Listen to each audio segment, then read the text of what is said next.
Depuis plusieurs mois, un phénomène discret mais majeur se produit sur le front ukrainien. La ligne de front ne s'effondre pas brutalement. Elle s'érode ville après ville, position après position.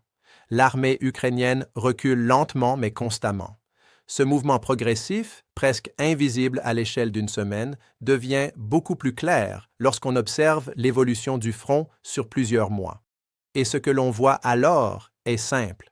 La dynamique stratégique est désormais clairement du côté russe. La stratégie d'attrition menée par Moscou depuis plusieurs années semble produire ses effets. L'armée russe avance méthodiquement pendant que les forces ukrainiennes accumulent les difficultés humaines, matérielles et financières. Manque d'hommes, manque d'équipement, dépendance totale à l'aide occidentale et surtout une fatigue militaire et morale qui s'installe après des années de combats extrêmement violents. Dans ce contexte, une question commence à émerger dans de nombreux cercles stratégiques. La Russie est-elle en train de préparer une percée militaire de grande ampleur qui pourrait bouleverser l'équilibre du conflit? Bonjour à tous et bienvenue sur Termé Doctrine. Je suis Maxime Termez, analyste géopolitique. Aujourd'hui, nous allons analyser pourquoi la stratégie militaire russe pourrait bientôt produire un basculement majeur sur le front ukrainien et pourquoi certains signaux suggèrent que Moscou se prépare peut-être à une offensive décisive. Si vous appréciez cette analyse franche et directe, abonnez-vous, likez et laissez votre avis en commentaire. Commençons par comprendre pourquoi la stratégie d'attrition russe fonctionne progressivement sur le champ de bataille ukrainien. Pour comprendre pourquoi une percée russe devient aujourd'hui plausible, il faut revenir à la nature même de la guerre qui se déroule en Ukraine. Ce conflit est devenu une guerre d'attrition industrielle et humaine. Dans ce type de guerre, la victoire ne dépend pas seulement de la qualité des unités ou du courage des soldats. Elle dépend surtout de la capacité d'un État à produire, mobiliser et remplacer dans la durée. Et sur ces trois plans industriels, démographiques et logistiques, la Russie a progressivement pris l'avantage. D'abord, sur le plan industriel. Depuis 2023, Moscou a engagé une transformation profonde de son appareil de défense. L'industrie militaire russe tourne désormais à un rythme très élevé. Production massive d'obus d'artillerie, multiplication des drones de reconnaissance et d'attaque, modernisation accélérée des blindés et montée en puissance d'une production nationale capable de soutenir un conflit long. Dans une guerre où l'artillerie reste l'arme dominante, cette capacité industrielle est déterminante. Ensuite, il y a la question des drones. Depuis 2024, l'armée russe a considérablement renforcé ses capacités dans ce domaine. Les drones de reconnaissance permettent d'identifier rapidement les positions ukrainiennes, tandis que les drones d'attaque frappent les lignes de défense, les véhicules et les infrastructures logistiques. Ce système crée une pression permanente sur les forces ukrainiennes qui doivent se battre sous une surveillance constante du champ de bataille. Troisième élément, l'adaptation tactique. L'armée russe a progressivement ajusté ses méthodes de combat. L'infanterie est désormais utilisée de manière beaucoup plus mobile. Des unités légères, parfois équipées de motos ou de quads, sont utilisées pour exploiter rapidement les failles dans les lignes ukrainiennes, contourner certaines positions ou surprendre des unités isolées. Ce type de mobilité tactique permet de multiplier les points de pression sur le front. Enfin, il y a l'effet cumulatif de la pression militaire. Depuis des mois, les forces russes avancent par petites étapes. Ce ne sont pas des percées spectaculaires, ce sont des gains territoriaux progressifs qui grignotent la profondeur défensive ukrainienne. Mais dans une guerre longue, ces gains successifs finissent par produire un effet stratégique beaucoup plus large, l'érosion progressive de la capacité de résistance de l'adversaire. Et c'est précisément ce phénomène qui semble aujourd'hui à l'œuvre sur le front ukrainien. Si la stratégie d'attrition russe produit aujourd'hui autant d'effets, c'est aussi parce qu'en face, l'Ukraine affronte une accumulation de fragilités qui se renforcent les unes les autres. La première, c'est le facteur humain. Même des responsables occidentaux ont reconnu à plusieurs reprises que la question des effectifs était devenue centrale pour Kiev. Rapportait que le commandement américain en Europe jugeait ce problème suffisamment grave pour suivre de près l'élargissement du vivier de recrutement ukrainien. Et en parallèle sur le terrain, Reuters constatait encore en juillet 2025 que les forces russes exploitaient les points faibles des défenses ukrainiennes autour de Pokrovsk après des mois de pression continue. Mais la faiblesse ukrainienne n'est pas seulement quantitative, elle est aussi opérationnelle. Quand une armée manque d'hommes, elle devrait en principe compenser par une gestion extrêmement rigoureuse de ses unités, par des rotations intelligentes, par des replis tactiques quand une position devient intenable et par une préservation maximale de ses meilleures brigades. Or, depuis de longs mois, une critique revient de manière récurrente dans les milieux d'analyse du conflit, celle d'un appareil de commandement ukrainien qui, sous pression politique, s'accroche trop longtemps à certaines positions au risque d'user prématurément ses unités les plus expérimentées. Cette critique ne signifie pas que toute la chaîne de commandement serait irrationnelle. Elle signifie que dans une guerre d'attrition, chaque retard de repli peut se payer très cher en hommes, en matériel et en cohésion. Deuxième faiblesse, le matériel. L'Ukraine reste dépendante d'un flux extérieur de munitions, de pièces détachées, de systèmes de défense aérienne et de financement. Or, ce flux est de plus en plus soumis aux limites industrielles et politiques de ses soutiens. Reuters a rapporté ces derniers mois que l'Europe a dû organiser un prêt massif de 90 milliards d'euros pour couvrir les besoins de l'Ukraine en 2026-2027, avec une part importante destinée aux besoins militaires, tandis que Kiev continue parallèlement de dépendre de l'aide occidentale et de programmes du FMI pour stabiliser son économie de guerre. Autrement dit, l'Ukraine ne combat pas seulement avec ses propres ressources, elle combat sous perfusion, et plus la guerre dure, plus cette dépendance devient un talon d'Achille stratégique. Troisième faiblesse, la fatigue morale. Une armée peut encaisser des pertes lourdes si elle croit à une amélioration prochaine de la situation.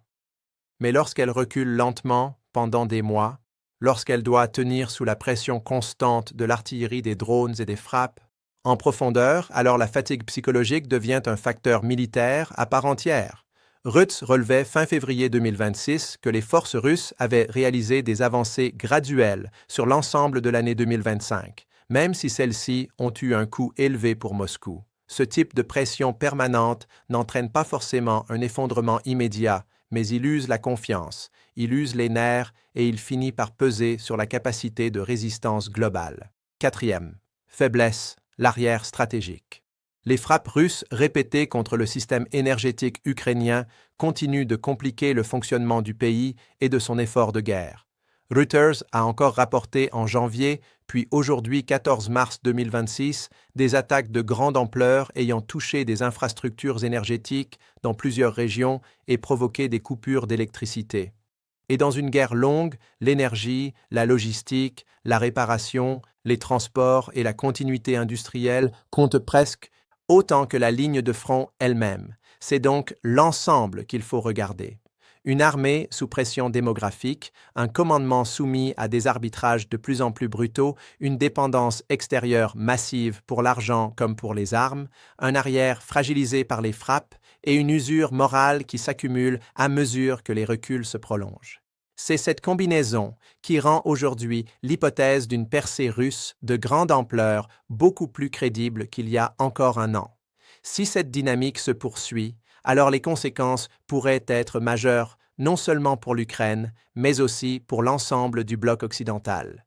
D'abord sur le plan militaire. Une armée qui manque d'hommes, qui dépend de livraisons extérieures irrégulières, qui subit une pression continue sur son arrière énergétique et qui recule depuis des mois, finit toujours par entrer dans une zone de danger stratégique. Reuters rapportait encore le 23 février 2026 que la crise énergétique de guerre frappait durement l'économie ukrainienne avec 80% des entreprises touchées par les coupures, tandis que de nouvelles frappes massives du 14 mars ont encore privé d'électricité des consommateurs dans 6 régions. Dans un tel contexte, le problème n'est pas seulement la perte de terrain. Le vrai problème, c'est la perte de cohérence défensive. Quand les lignes tiennent de plus en plus difficilement, quand certaines brigades sont épuisées, quand les rotations deviennent plus compliquées, alors le risque n'est plus seulement celui d'un recul lent. le risque devient celui d'une rupture locale capable d'ouvrir un effet domino sur plusieurs secteurs du front. C'est précisément pour cela que l'hypothèse d'une percée russe de grande ampleur doit être prise au sérieux, pas comme une certitude mécanique, mais comme une possibilité stratégique de plus en plus crédible. Ensuite, il y a la conséquence politique pour Kiev. Plus le temps passe, plus le pouvoir ukrainien se retrouve enfermé dans une contradiction redoutable. Il doit continuer à afficher une volonté totale de résistance, alors même que sa survie dépend d'acteurs extérieurs dont les priorités évoluent. Reuters se rappelait encore cette semaine que Zelensky plaidait en urgence pour un prêt européen de 90 milliards d'euros en partie destiné à la défense, tout en alertant sur le fait que la guerre contre l'Iran détournait l'attention et des moyens occidentaux loin de l'Ukraine. Autrement dit, Kiev dépend d'un soutien qui existe encore, mais qui devient de plus en plus contraint. Sur le plan américain, la situation est tout aussi révélatrice. Reuters avait déjà rapporté en mars 2025 que Donald Trump avait gelé l'aide militaire américaine à l'Ukraine, et en mars 2026, Washington a même accordé une dérogation temporaire sur le pétrole russe pour contenir le choc énergétique lié à la guerre avec l'Iran, déclenchant la colère de Kiev et de plusieurs alliés européens. Cela dit quelque chose de fondamental. Les États-Unis restent une puissance immense, mais ils arbitrent désormais entre plusieurs urgences concurrentes. Et lorsqu'une puissance commence à arbitrer, cela signifie qu'elle n'a plus la liberté illimitée d'alimenter tous les fronts au même niveau. Les Européens, eux, tentent de compenser, mais là aussi, les limites apparaissent. Le prêt de 90 milliards d'euros montre à la fois une volonté de soutien et un fait plus brutal. L'Ukraine ne tient financièrement que grâce à une perfusion occidentale massive, politiquement fragile et logistiquement lourde. À partir de là, la lecture systémique devient claire. Si la Russie parvient à maintenir sa pression d'attrition, à continuer d'user les réserves humaines ukrainiennes, à frapper l'arrière énergétique et à exploiter toute baisse de cadence occidentale, alors elle peut espérer transformer des gains tactiques successifs en basculement opératif. C'est là que les villes clés du sud et de l'est redeviennent centrales. Reuters rapportait le 2 mars que selon Zelensky lui-même, Moscou n'avait pas modifié ses ambitions de s'emparer de tout l'est de l'Ukraine et de pousser plus au sud, avec même des réflexions sur des gains vers la région d'Odessa. Il faut être rigoureux sur ce point.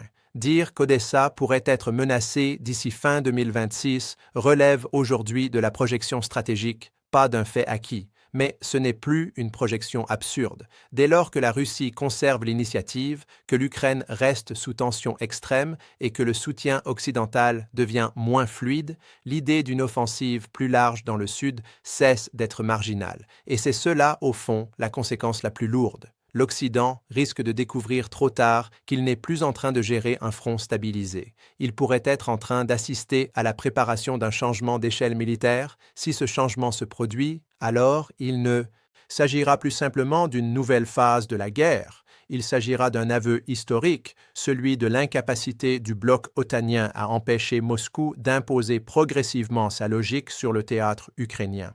Au fond, ce qui se joue ici dépasse largement la seule question du front ukrainien.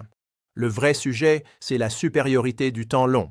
Depuis des années, l'Occident a raisonné comme si une coalition plus riche sur le papier suffisait mécaniquement à épuiser la Russie. Mais une guerre d'attrition ne se gagne pas sur les tableaux Excel, les déclarations de sommet ou les promesses politiques. Elle se gagne par la capacité à tenir plus longtemps, à produire plus vite, à encaisser davantage et à préserver une cohérence stratégique dans la durée.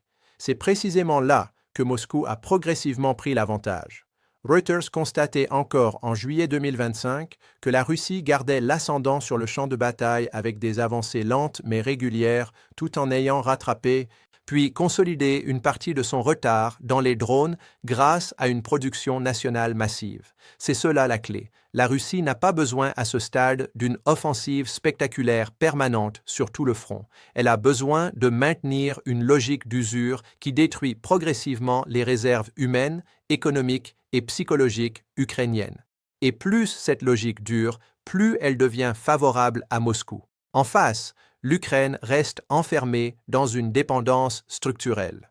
Son économie traverse sa pire crise depuis la première année de guerre, en grande partie à cause des frappes répétées contre le réseau énergétique qui ont réduit la production industrielle, pesé sur les recettes fiscales et aggravé les pénuries d'électricité. Reuters relevait fin février 2026 que cette crise énergétique poussait l'économie ukrainienne dans sa phase la plus difficile depuis 2022. Aujourd'hui encore, de nouvelles frappes russes ont privé d'électricité les consommateurs dans 6 régions. Autrement dit, le front n'est pas seulement militaire, il est aussi industriel, budgétaire, logistique et civilisationnel. Une armée peut se battre courageusement, mais si l'arrière s'épuise, si l'énergie manque, si l'argent vient de l'extérieur, si les munitions dépendent de coalitions hésitantes, alors la résistance finit toujours par se fragiliser. Et c'est ici que l'épuisement occidental devient central. Zelensky lui-même a rappelé le mars que l'Ukraine avait un besoin urgent d'un prêt européen de 90 milliards d'euros pendant qu'une partie de l'attention et des moyens occidentaux se déplaçait vers la crise avec l'Iran. Cela montre une réalité simple. Kiev ne tient qu'à condition que le bloc occidental maintienne un niveau de soutien financier et militaire extrêmement lourd au moment même où ce bloc doit gérer plusieurs fronts et plusieurs urgences stratégiques. C'est pour cela que l'idée d'une grande percée russe n'est pas seulement une hypothèse militaire, c'est aussi la conséquence logique d'un déséquilibre plus profond. D'un côté, une Russie qui a accepté la guerre longue, qui produit, qui adapte ses tactiques et qui pense en termes d'endurance. De l'autre, une Ukraine sous perfusion, soutenue par un Occident dont les ressources existent encore, mais dont la volonté, la fluidité industrielle et la liberté stratégique sont de moins en moins illimitées. Reuters relevait déjà que l'OTAN et les Européens avaient dû revoir à la hausse leurs objectifs de stock et de production de munitions face à une guerre qui a vidé plus vite que prévu. Voilà le fond du problème. Pendant longtemps, l'Occident a cru que le temps jouait contre Moscou, mais plus la guerre dure, plus il devient possible que le temps joue contre Kiev. Et si cette dynamique n'est pas inversée rapidement, alors la Russie pourrait convertir sa pression méthodique en rupture opérative sur un ou plusieurs secteurs clés du front. Ce jour-là, beaucoup parleront de surprise. En réalité, ce ne sera pas une surprise. Ce sera simplement l'aboutissement logique d'une guerre que l'Occident a trop souvent commentée en termes moraux, alors qu'elle se décidait depuis le début sur des bases beaucoup plus dures. L'industrie, l'endurance, la masse, le moral et le temps. Au fond, la question n'est plus de savoir si la Russie a repris l'initiative, c'est déjà le cas. La vraie question est désormais la suivante. Jusqu'où cette initiative peut-elle aller, si rien ne vient briser la dynamique actuelle, car tout converge dans le même sens. L'Ukraine manque d'hommes, elle manque de matériel, elle manque d'argent, elle manque de profondeur stratégique et plus grave encore, elle commence à manquer de temps.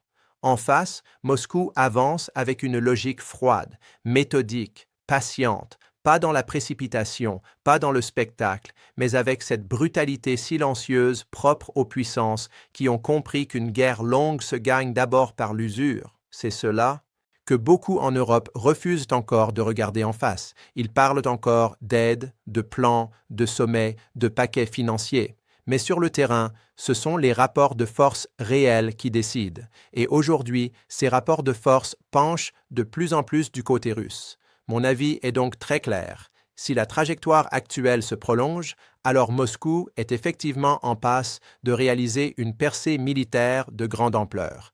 Peut-être pas sous la forme d'un effondrement instantané et total, mais sous la forme plus dangereuse encore d'une dislocation progressive, irréversible de ce qu'il reste de la résistance ukrainienne. Et lorsque ce moment viendra, beaucoup feindront la surprise. Mais il ne faudra pas parler de surprise, il faudra parler d'aveuglement. L'Occident a voulu transformer l'Ukraine en rempart. Il pourrait découvrir qu'il l'a surtout transformée en champ d'épuisement. Et dans le monde qui vient, une règle redevient centrale. Ce ne sont pas toujours les plus riches qui gagnent, ni les plus bavards, ni les plus célébrés médiatiquement. Ce sont ceux qui supportent le choc, qui maîtrisent le temps et qui restent stratégiquement cohérents jusqu'au bout. Si cette analyse vous a plu, Pensez à liker, à vous abonner et à partager votre avis en commentaire. Merci de m'avoir écouté.